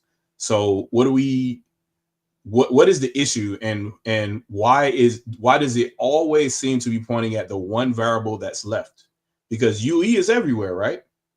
All these game consoles never change. Every Switch 2 is every Switch 2. There's not even a light out there. Every Switch 2 is every Switch 2. Every PS5 is every PS5. Every Series X is every Series S and X or whatever, right? The only variable that's left is these people doing this over here and the people that pay them. Yeah. So I don't know what else to tell you other than it's talent and time, and talent and time cost money. And do people want to invest the money so the talent and time get the thing done? Because the programmers aren't dumb. They aren't struggling to get things done. They could do it. Are you paying them to do it? Yeah, that's a good question. That's the thing.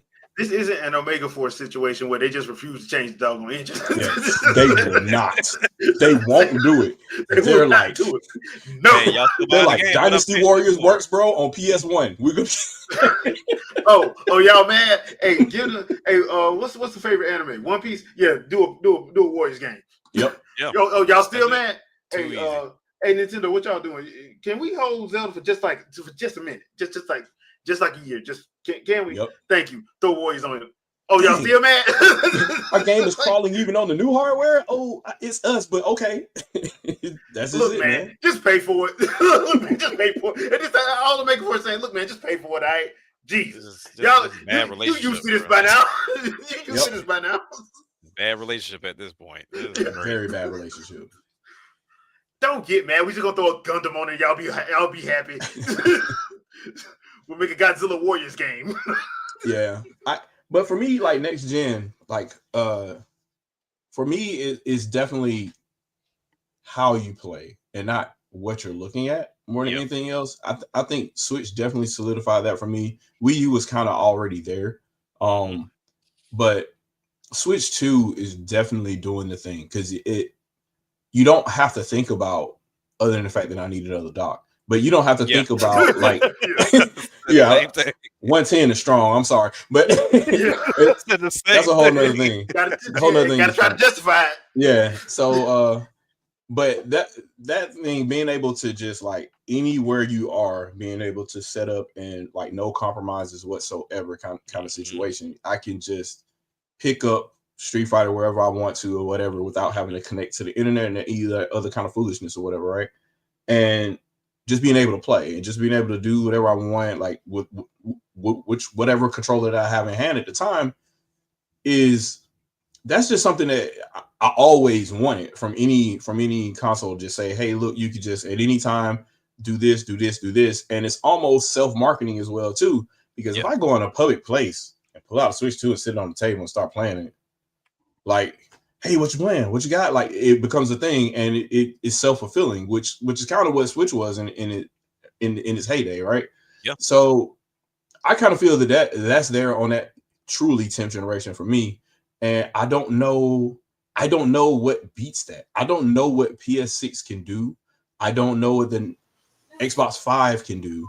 To rectify that. I got a couple ideas. I got an idea. Go ahead, Andre, because I'm pretty sure yours is probably Trump mom. But I was going to say, look, somebody got to pull the wool back on augmented reality again and try to get us using that with our game consoles in real time. Microsoft's afraid to connect though. That was it, really. I was just going to say Microsoft just going to sell all this stuff to everybody else. So they sell to everybody. Actually, what would be funny if Nintendo worked with Microsoft to make a Kinect-like device for the Switch 2. That would be insane. So if we're talking about like next generation, like you said, Nintendo's here. Like finding a way for me to play my games anywhere, and I'm not making any true like trade-offs per se. Not to mention, like you said, I went to the car dealership this weekend to get my oil change. We know at the dealership take about 2 hours for whatever reason. Yep. I had my Switch 2 with me. Somebody was sitting right next to me. He's like, "Oh, you came prepared." Like, yeah, like we Yeah, ready to go. yes. Like, so they were excited to see me playing that. He thought it was just a Switch, but I'm like, "Oh no, this is brand new Switch, and this one I'm playing on it." And unfortunately, hold on. Side note before I continue, 2K, I need y'all to figure out how to deal with sleep mode and resume play when it comes down to 2K26 Oh, or that just don't 2K games work. in general. It's ridiculous. Like for example, I have my dock hardwired in the living room. I can't take my game out of the dock because it's like, oops, we lost connection to the server. Got to take you back to the main menu. And, and it's the What are same we thing with doing? sleep mode. You cannot let it go to sleep, otherwise it'll lose it. Same thing with resume play on Xbox. You can't let it do that because otherwise it will lose connection to the server and you got to start over because it's 2K. That's Their 2K. problem is they have it constantly connected to the server. constantly Yeah, Yeah. connected. they can't. Yeah, So now So back to so what I was Street saying. Fighter does that, but it just gives you a prompt and you can still play offline after that. yeah. Right. But 2K gonna take you back to the main menu. And you're gonna lose your progression in that game. I was in the fourth quarter last minute, and yeah, so I had to start the whole game over. But anyway, so Nintendo's already in that next generation situation. I think that Xbox was in it, but the masses kicked them out with Connect, and then also having the whole two HDMI in the back where you have PIP while Yep. playing the game. That was Essentially, great. right now, think about right now with all the streaming services we have, I can literally have Disney Plus, Netflix, or whatever just streaming right there and adjust the screen how I want to while playing the game, Yep. and then adjust the audio how I see fit. But people took them out of that, so now they had to, do a pivot, call it audible. Now, when I look at PlayStation for next generation, I think they got the bones for it. It's just they have to be willing to execute. And I did this in my video, but like I said, for whatever reason, something went wrong with Restream when I was recording it. But just to give the surface level of it, if they're going into PS6, I think their next generation call is to genuinely put their hands in everything and it feeds off of the main system. And what I mean by that is we know Xbox and PlayStation controllers sell out the wazoo. Like people will buy those in abundance, no matter how expensive those controllers are, because they come out with different styles, form factor, whatever. Like they come out in different variants to where people want to go and buy them. I say you remake or retool a PS Portal like controller, yes, Wii U like, and you make that the primary controller for the PS6.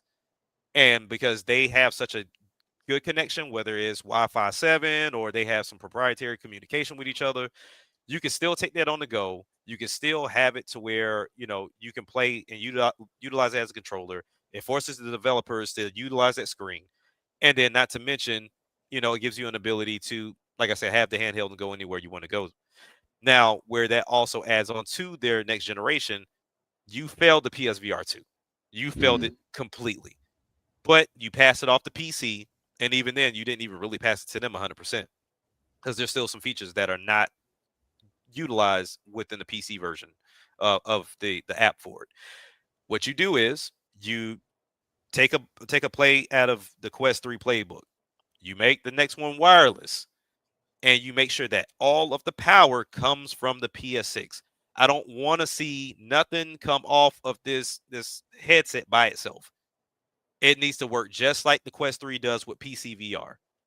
It needs to be able to have a seamless communication to that system because it's proprietary.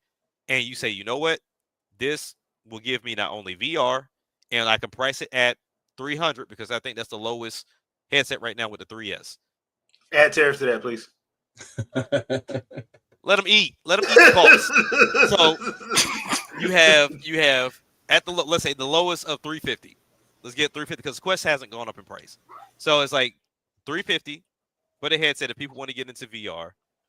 The system itself already comes with the PS Portal like controller, so you got your dock mode with the main system as well as your portable in that aspect, and it's also adding back into asymmetrical gaming that the Wii U had. but then that really covers everything. You cover home console, you cover portability, and you also cover new gameplay as well as VR. I think that should be their next route, to really just put your hands in everything in that aspect and make it affordable for everybody. Okay, so I follow you, but as somebody who does not work for Sony, what is Microsoft doing? Oh, exactly what they're We'll doing just right now. copy that. Like, because if they gonna And we'll copy just copy Microsoft, that. if they gonna copy Microsoft, then they already done set themselves up for failure. And I know Yeah, that's what they do. Like, I so mean, there's look, we at Sony, as somebody who does not work for them, and we at Sony, we're just gonna copy whatever Microsoft does. So seeing as how they're going third party, we're gonna do that too.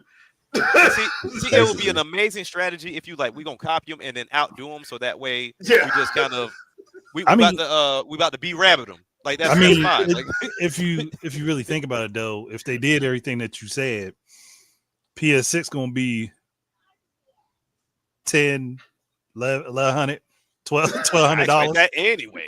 But it's like that ain't nothing new. That whole They fan base to buy it. They fan base to buy that it. that whole will. treatment together be about $1,200, and they will sell it just like that. Yep. But see, and that's the thing though, because like, what was the Wii U out the gate? 350 originally. Yeah, 350 for the black one, and then 300 Yeah. for the white. For the white, Yeah. yeah. Yep. It was 32 gig and 8 gig, yeah. Yeah, then they end Okay. up dropping the price to 300 for the black one, and they discontinued the white. Right. So now I will say, just spitballing, just the controller in itself, because it's like a PS Portal, but it's more it was set up for the PS6. It's not just an add-on like they do all the time of like, hey, we got this new device that can work here, but they don't really work very well because it wasn't in concept when we thought about this ahead of time. But they work together. I would say a cool 700. You get the console, you get at least a terabyte, and then on top of that, you get this controller that has a screen in it that looks like the PlayStation Portal. But how many hours is the controller gonna actually last? We got to make sure that it Hell, lasts anything At under this 3 point, the hours. portal. Two. Hold on, let me look it up right now, because now you got me curious 2 as to how long hours. the portal lasts. What's the portal I like, think 2 to actually 3? lasts. I think it actually lasts somewhere up to 5 hours. It depends on what you're playing. Yeah, That which shouldn't even be a thing, because it's not like it's running. because it's just anything video. native. Yeah, Hey, but look, I think it can not my stream fault, games sorry. directly now. So yeah, it's not my fault that Sony did that. It's not my fault. Look. 4 to 6 hours. That So see, we thing need to lasts. have that. We need to have that. It need to be 2 to 3. So I guess it They said- depends on the bandwidth that it's pulling. So if Yeah. if it's a really big game and you need a high bandwidth to play it or Yeah. whatever, then that Right. kills the battery. our PlayStation community deserves the best at the lowest possible enjoyment rate. Of course, Sony always was, baby. always. And Always. then we're gonna take away all your IPs. We starting over from scratch. And then not only that, but if you try to buy something, we're gonna complain to the FCC, even though we do the same thing and worse. Oh, man. And then when people find out about it, we're just gonna tell everybody to magically just start releasing games. Just don't do quick dirty reports. Don't matter, just release them. Just Let 'em release out. them. We didn't say that. Man.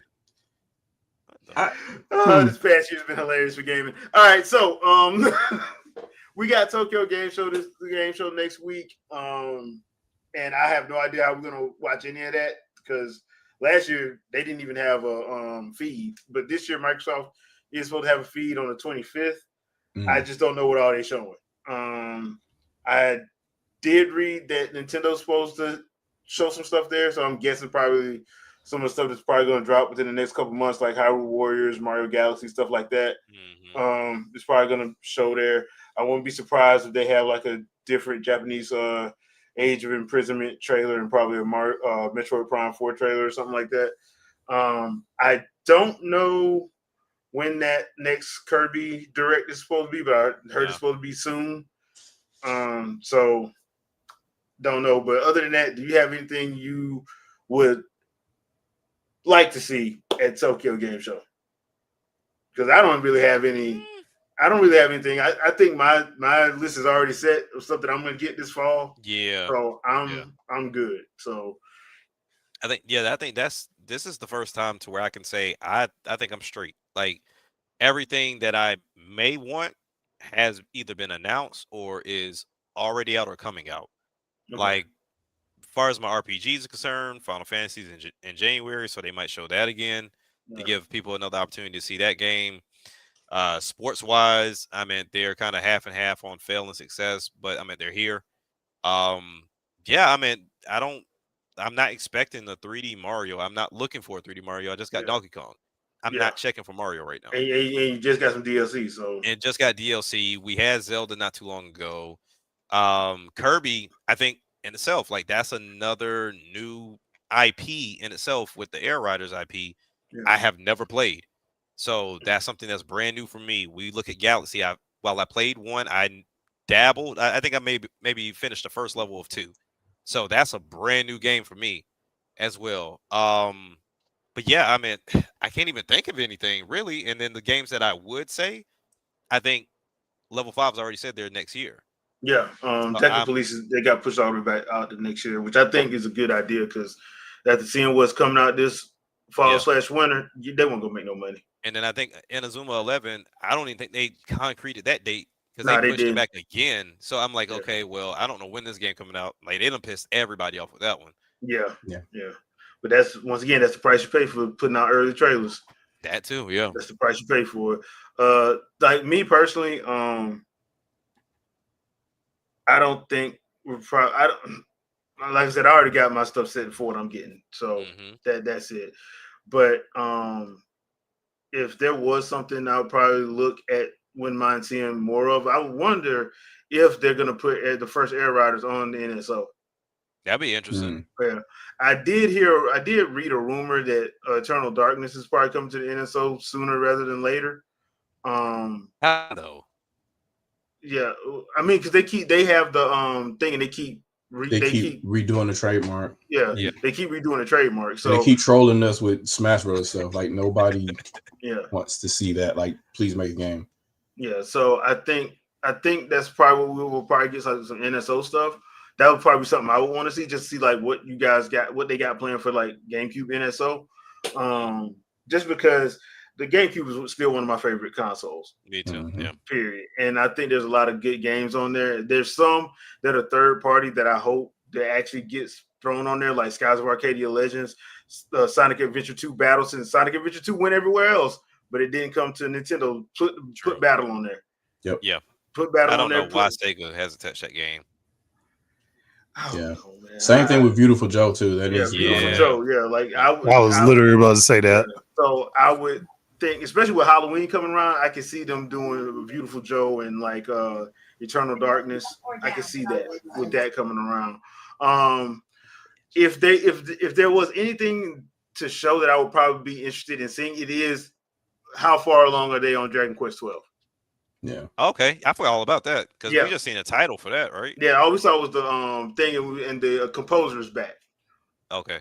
Yeah, one of the composers back because he was at the Dragon Quest HD 2D for 1 and 2, talking about we started doing the music for 12. So I'm like, okay, that's probably about the only thing I'm probably interested in seeing.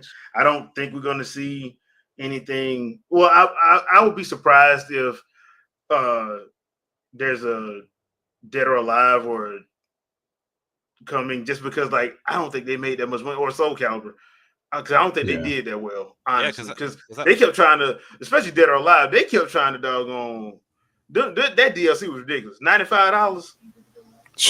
Yeah, they kept trying to nickel and dime you in DOA 5 as well, and I'm like, that it didn't work then. That's why I don't understand why they tried to do it for 6. I'm like, that didn't work then, bro. Do y'all remember back then where if you bought a used copy of the game, you needed a key to be able to play online? Kind of foolishness that was going on then, and then on top of that, there was DLC for everything in the game instead of you unlocking it naturally through the game. You couldn't unlock it. You just couldn't unlock it. They literally put it where you could. The same thing they did with Dead or Alive Dimensions on 3DS. Yep. Like after that first patch went through, you couldn't unlock that stuff no more. So they wanted you to go on eShop. Yeah. And I remember that was kind of like a trend that was getting started back then, because even to an extent, Madden was trying to pull that crap up. If you bought a used game, you had to pay them to actually activate it. I was like, they had to stop. So we'll see. We'll see. But that's probably about the only thing I can think of. Like I said, Microsoft keeps teasing that they got a lot of stuff to show because they're trying to, put a foothold in Japan. I just don't think it's going to work. Like, I think the only way they're doing that is if they start showing some of their games for the Switch too that we haven't heard Yeah. of. If Which I say Microsoft wants that's to get a probably foothold in Japan, they need to go ahead and launch a sequel to Lineage. If they do that and they promote it massively in properly. Japan and China as well, and say, "Hey, look, this is our new sequel, blah blah blah. Get in here, spend your life on this game," kind of situation, they'll definitely have an audience for sure. And then they obviously have to do other Japanese games as well. But you That know, Jade Empire yep, come back would be nasty. Blue Dragon kind of situation, something. They I got still it. don't understand why they did, because Jade Empire is still there. So I don't understand why they won't even just to see, just like, because the only thing they really need to fix, to be fair, the only thing they really need to fix if they did a remaster is updated for modern controls. Because some of the For sure. Yeah. some of the combat in there could get a little janky. Yeah.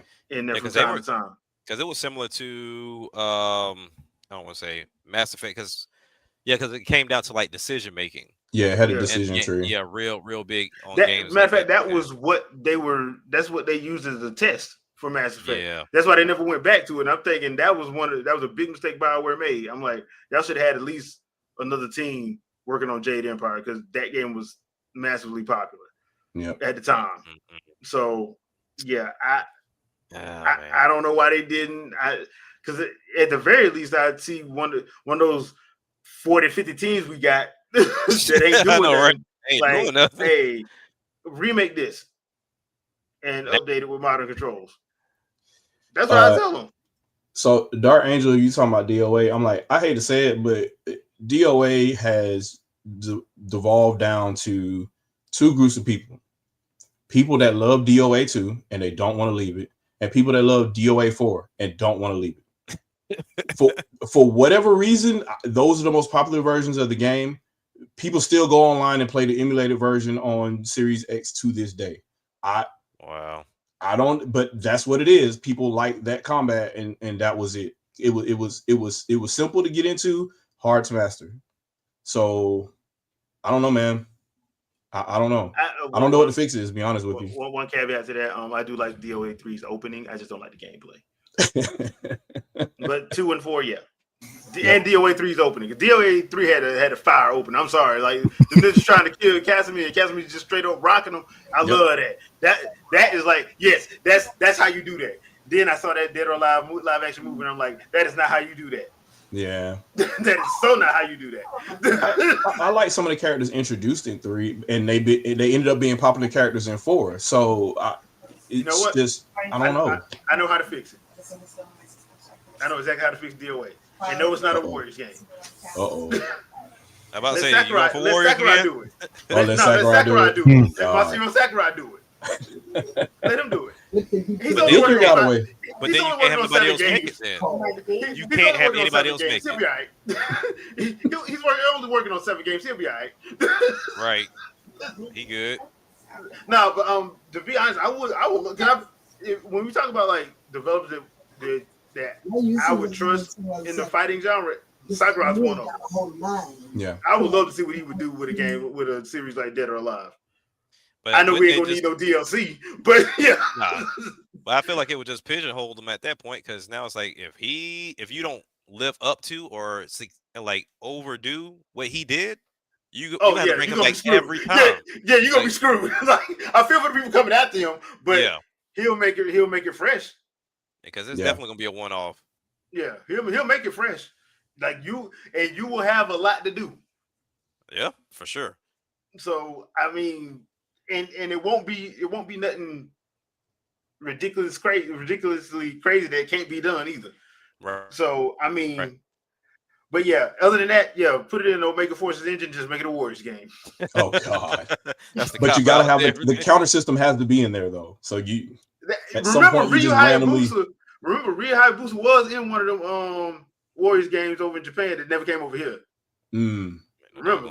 So hey, look, if you want to save your franchise, go talk to Omega Force.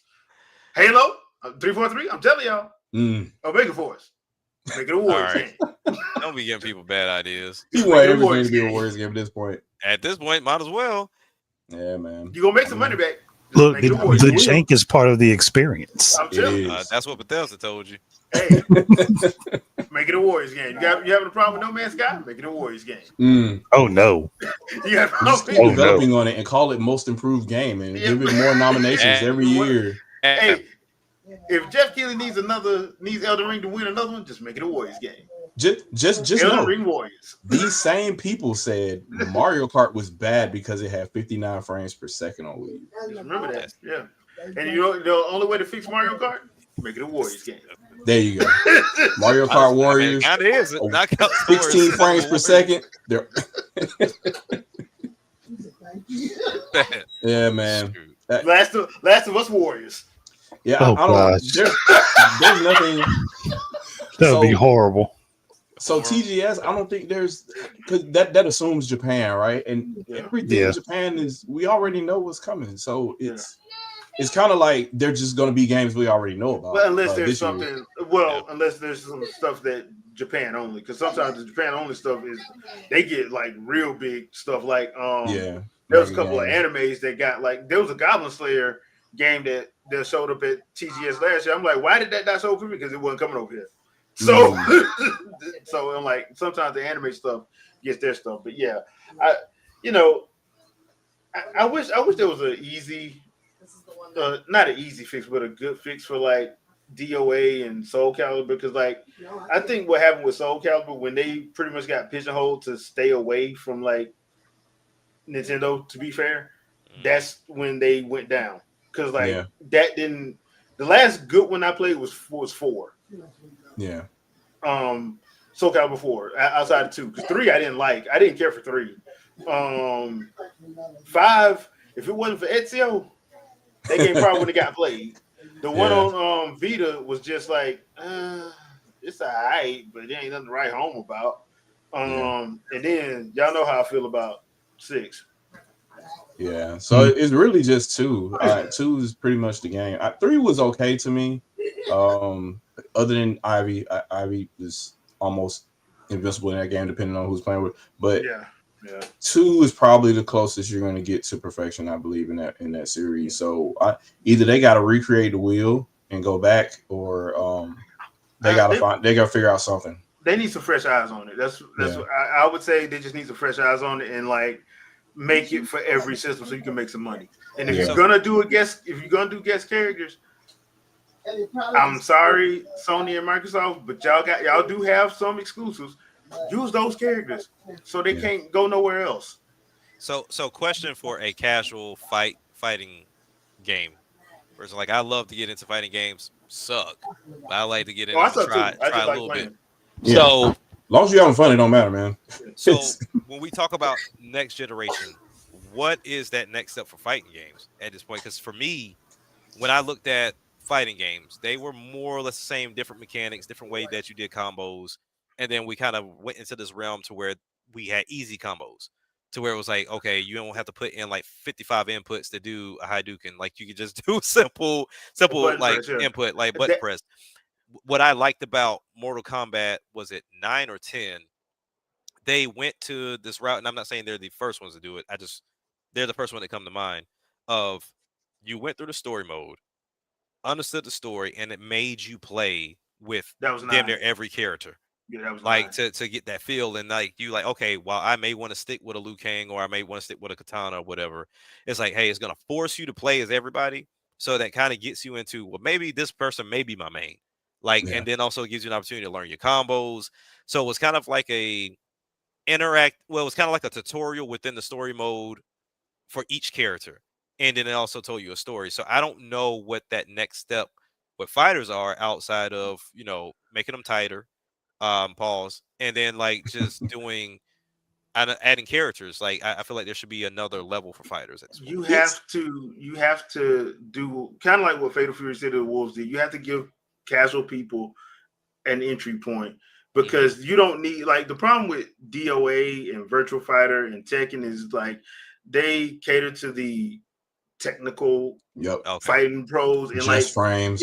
It's hard for people that's like casual people to try to get into it, and it's not like they don't feel comfortable, especially when you go online. You got the FGC dudes and the acting the fool. Because some of them dudes pick Christy and keep it moving. Yeah, well, some of them dudes actually use the casual players as practice for That's disgusting. tournaments, and that's nasty work. That's Yeah. disgusting. So, and the reason why I know that is because I ran into a couple of them, and Yeah. I'm like, dude, I'm what gonna you practice doing? on some scrubs. I'm like, oh, Yeah. come on, man. And Don't they'll say even- that, and they think it's don't funny. do that to And- people. Yeah. So you have to make it like that's why I like what City of the Wolves did. They have that. Okay, look, if you want to do all your inputs because you got a fight stick and all that stuff, and it's all tricked out and everything, cool, you can do that. Or if you just trying to get through the story, you just want to play, just do the ladder, hey, and play offline, cool, you got that. Yeah. So I think that's how you do it. I also think it's some of the stuff that Smash did. Mhm. Even though Smash is not a fighting game, it is a party game. Party People game, don't yeah. want to believe that, but I'm like, that's like saying Mario Kart is a realistic racer. It's Yeah. a party game. You know, it is what it is. You know, yes, it is. Is it a fighter? Yes, but it is also a party game. That's why you have four Yeah. people, eight players. You can play it any kind of way you want to. If anybody from the fighting game community try to tell you you can only play this way about Smash Bros., they lying. That's because they can't play with nobody who uses items. Because if you throw items on and you turn them all the way up, that Mhm. becomes a game of luck. Yeah. Yeah, it really That does not become a game of technique. That becomes a game of luck. Nothing you do is going to help you. If I pull out a Pokemon and I got Entei, and you pull out a Pokeball and you get Goldeen. Yeah. I think Sakurai kind of taught Capcom though, because Street Fighter 6 they came up with modern mode. So Yeah, now you they can did. kind of press one button to do a super, well, a direction and a button to do a different super and a map to different directions and whatnot. 'Cause you have to And do they that. introduced the world tour mode, so you're forced to play Yeah. with every character because you want to level up or whatever, get get the level 100 movesets. and whatnot. Yeah. Yeah. Okay. And honestly, it was addicting for me. Like I played through it twice. I played through it on PS5 and on Switch 2. So My only you know, problem with that is give me my Final Fight game. yeah. I mean, they kind of put that in the game too. Like you're playing on Final Fight levels and going No. through. No. I need my You Final need Fight. an separate. actual Final I Fight need- game. No, if they can do Street Fighter, Streets of Rage 4, you can give me Final Fight 4. I don't This want is to true. hear. No, I don't want to hear. This is true. No, you don't add it as part of your game because you don't want to. No, Yeah. They did it. You can do it. Final Fight 4. Final Fight 4. Breathe. Final Fight 4 in the RE engine by the first tier Capcom team, and every character from Final Fight is in there. And Like, make That my wouldn't be a players. bad look. That would not be bad, but I don't want them to do that and then it have Street Fighter's look. If you're going to do that, then give it a more cell shaded comic book look to Yeah. separate it. But, and then have Rathalos be a playable character in there for reasons. No, For just, reasons. just For reasons. look, have a blimp that looks like Rathalos It in the is. sky, Yeah. just floating through. All right, people. We're gonna cut it here tonight. Thank you, everybody in chat, for coming through. We appreciate you and everything. Couple things. If you guys noticed, I did place my first boss battle vid Saturday. So I think what I'm gonna do from going forward is when I do my boss battle vids, it's gonna be on Tuesdays and Saturdays is when I'm gonna drop a vid. And normally these are like either my favorite boss fights or my first time going through a boss fight. So I got one coming up with from Tears of the Kingdom where I couldn't figure out this dude's pattern and my aim sucked. So y'all gonna be having 30 minutes of awesomeness. So it's gonna be that. I did put a poll up and asked if people would be interested in me doing like 1 minute book reviews, and I got an overwhelmingly positive response. So I'm going to be putting together some 1 minute book reviews. They're going to be books, comics, graphic novels, anything I got that I think is interesting that I think people would like to read. I'm going to do a 1 minute. There's only going to be between 1 and 2 minutes, so it's not going to be long. And they'll be pretty much going over the basics and if I think you should buy it or not. Now I'll actually put a link to it if I got it in the store or if I got it off Amazon, I'll let you know. And if I got it off Amazon, I will put the link to it. So that's all I got. Jack, what about you? Yeah, I'm still contemplating on getting this capture card, especially the Genki one. I heard that that's pretty nice. Like it's a pretty cheap, affordable capture card. I haven't seen too many people use it with the Switch 2. But I'm willing to take a swing on it. Solely the reason why finding games like this, or not necessarily finding them, but them popping up in a direct and using my judgment, as in like, hey, I want to see or I want to play this game because it looks cool to me, opposed to waiting for a review. I think that's where a lot of gaming really is the fun spot, to where you can possibly find some gems that most people wouldn't pay any attention to. So I really wanted to showcase games like that. But then also just, being able to show a couple of games here and there for the channel, because I don't really do much on the channel per se. I'm more, on here or a Sandstorms channel. Yeah, but other than that, the music, the album comes out next week on October 2nd. So is that next week? I think it is. Yeah, it's next week. Yeah, next week. So yeah, so we got that coming up October 2nd. We have a listening party that's supposed to be happening the day of release. Or that Saturday, excuse me. I'm sorry. So we have the listening party that Saturday. So definitely come through, check it out. If y'all want to come through, continue to follow everybody here. Continue to chat with us, because I feel like we have one of the most sane sections of people We do. that come and talk video We games. do. There's nothing crazy. But yeah, I mean, just enjoy gaming, man. At this point, it's getting expensive, but try to enjoy what you can while you got it. Yep, true. All right, Shadow. Channel dead, you know how that goes. I'm looking here, since he mentioned capture cards. I'm looking at this Black Magic Design Yeah, I was looking at that one 8K one. The old version of the 8K one is like $100 right now on B&H Photo. So I think I might check that guy out, because it got good reviews a couple of years ago, and yeah, that might be good. It might get a little hot, so I might have to mount a fan to it or something like that. But that might be something I could use. The Decklink 8K Pro. To see if I can get that guy running. I could do that for some content here on the channel, because everything's 4K now, so you got to have something that has the bandwidth for at least 2 of those streams. So that's about it, other than the planned content I have for the channel. It'll come up when it comes up. We've been talking about it kind of like offline here, kind of what we want to do, because I don't think I've seen anybody do what I proposed. So whatchamacallit's done it. GVG's done it, but they stopped doing it after like the first week or 2. Yeah. Okay. Yeah. So that could be something we could do. And because people had done, believe it or not, I saw it done before with Wii U. Like they did like maybe 3 or 4 episodes that way. So I wouldn't mind trying to do something like that. Maybe it could be a separate type of video or something on the channel, and something I can keep regular that I could do, kind of like, so there's some type of content on the channel that's, at least exists. So other than that, yeah, just keep playing games, enjoying your games. There's crazy times right now, so yeah, stay in the house and play what you want to have fun. Right. Yeah, and I strongly invest people to, I strongly advise people to invest in whatever kind of way you can. Find alternative streams of revenue. That much I will say, because especially for gaming is an expensive hobby, so you should have like some type of backup that kind of generates money on its own passively. So when you do want to spend something for gaming, you can do that. I kind of came across that. You probably saw me posting about that a long time ago with, a friend of the show, Destiny. She was talking about some other stuff and talking about how her personal issues she had from a long time ago. Obviously that's rectified now because she's queen of money or whatever. But I would say do that just to make sure, because this is an expensive hobby. So I would say protect yourself accordingly and make sure you make money to so you can have fun later. And that's it. Do you play games to have fun or to impress other people? Impress other people. All right, Andre. Well, I mean, there were a few videos this week. I was playing catch up on a couple of them because my low spec gaming videos, when I was in the middle of processing a couple of them, they messed up, so I had to redo them, which is why they came out late. There was the picture switch for Tomb Raider Anniversary. I know somebody's thinking, why would you say that when we've already got the remasters? Because Tomb Raider Anniversary is a different game. Yep.